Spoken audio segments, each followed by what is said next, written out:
Warnanya sih sama. Kamu kan bikin statement. Karena Betul. itu fitnah loh kalau nggak benar loh. Benar, betul. Iya kan? Makanya tuntut dong Doktif, tuntut. Tempel di sini. Tapi lu kesel gak dibilang diri lu Suneo? Kesel. Tuh, jadi lu tuh suka praktek tempat lain tapi nggak ada izinnya. Terima kasih Bang. Ini adalah izin praktekku di Jakarta Bang. Pada saat dia berkata, saya akan menjadi dokter terkaya se-Indonesia. Itu menyakiti hati kita semua. Emang nggak menyakiti boleh? hati Emang nggak dokter. boleh ngomong kayak begitu? Dokter itu bukan untuk memperkaya. Dokter itu seharusnya untuk berbagi, untuk menolong. Aku datang ke sini semua dengan data. Sosok Doktif ini kian jadi sorotan setelah menyoroti praktik culas pengusaha skincare. Perseteruan antara Richard Lee dan Doktif bermula dari perbedaan pendapat terkait edukasi produk skincare. Hal itu kemudian berujung pada debat terbuka di media sosial sampai aksi saling kritik. Satu di antaranya adalah Doktif mempertanyakan izin praktik Dr. Richard Lee sebagai dokter kecantikan. Dalam kesempatan lain, Doktif juga mengungkap adanya dugaan misleading information terkait injeksi stem cell yang dilakukan di klinik kecantikan milik Dr. Richard Lee. Perseteruan keduanya pun memanas. Dr. Richard Lee dan Doktif bahkan sempat mau bertemu dan perseteruan keduanya bakal ditayangkan secara live di YouTube channel Curhat Bang Denny Sumargo pada pekan lalu, Jumat 13 Desember tahun 2024. Namun pertemuan itu gagal karena Doktif memutuskan tak hadir. Doktif hari ini saya coba telepon, saya udah kasih jamnya. Kalau dia berubah pikiran, silakan data. Saya akan coba telepon lagi. Bentar, gue coba siapa tahu diangkat ya. Tegang ya. Adapun Dr. Richard Lee mengaku menghormati apapun alasan Doktif membatalkan pertemuan dengannya. Di podcast Denny Sumargo, Richard Lee mengaku permasalahannya dengan Doktif yang bergulir selama lebih dari 2 bulan. Dia sudah berusaha meminta masukan dari banyak orang untuk bisa mengakhiri perseteruan. Namun, intensitas serangan membuat Richard Lee tergerak bicara sehingga menerima dipertemukan dengan Doktif oleh Denny Sumargo. Richard Lee juga menyayangkan perseteruan mereka belakangan yang dinilai telah mengarah ke ranah personal. Dr. Richard Lee pun buka suara soal tudingan yang diarahkan kepadanya oleh Doktif atau dokter detektif. Masalah fisik yang dibawa. Masalah sekolah yang dibawa. Nggak ada hubungannya dengan skincare sama sekali Bang. Tapi lu juga pernah nyinggung fisik orang, gue lihat. Sebentar Bang. Oke.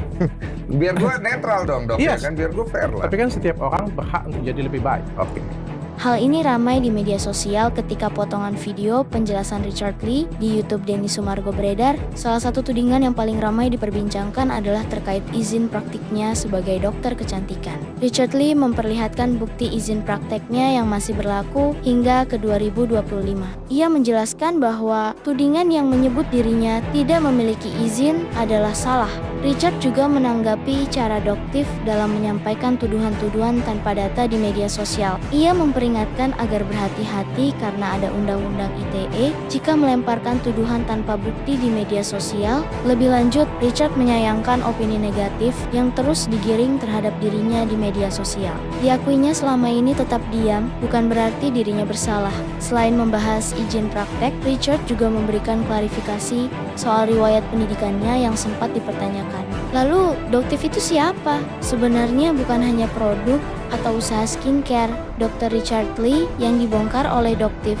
Sejumlah praktik pengusaha usaha skincare pernah ia bongkar. Beberapa di antaranya adalah Mira Hayati hingga Daviana. Sejak kerap membongkar dunia skincare, banyak yang penasaran dengan sosok Doktif ini. Denny Sumargo menyebut sosok Doktif terlalu berani lantaran menguak dunia mafia skincare. Dalam podcast tersebut, Doktif menguak awal mula kemunculan dirinya membersihkan dunia perskincarean dari hal-hal negatif. Diceritakan Doktif dulu sempat heboh skincare yang mengandung bahan berbahaya dan merkuri. Menurut Doktif, beberapa bahan disalahartikan menjadi berbahaya, padahal bahan-bahan tersebut aman digunakan jika sesuai dengan resep dokter. Tak hanya itu saja, Doktif juga membongkar soal adanya pihak yang meminta bantuannya menutupi bahan berbahaya dalam produknya. Namun Doktif sama sekali tak menerima dan justru semakin gencar membongkar soal adanya skincare overclaim dan berbahaya. Terakhir, ia menjelaskan asal uang yang ia dapatkan setelah menolak berbagai tawaran tersebut. Lantas, siapa sosok Doktif sebenarnya? Berdasarkan beberapa penelusuran, sosok Doktif diduga kuat merupakan dokter bernama Amira Farahnas. Dirinya memiliki sejumlah klinik kecantikan dengan brand Amira Farahnas. Adapun dirinya mendirikan klinik tersebut sejak 13 tahun lalu atau pada 2009 di kota Serang, Banten. Dokter Amira merupakan asli orang Surabaya. Tak hanya itu, diketahui Dokter Amira sudah menikah. Sosok suaminya pun bukan orang sembarangan, berprofesi sebagai pengacara terkenal.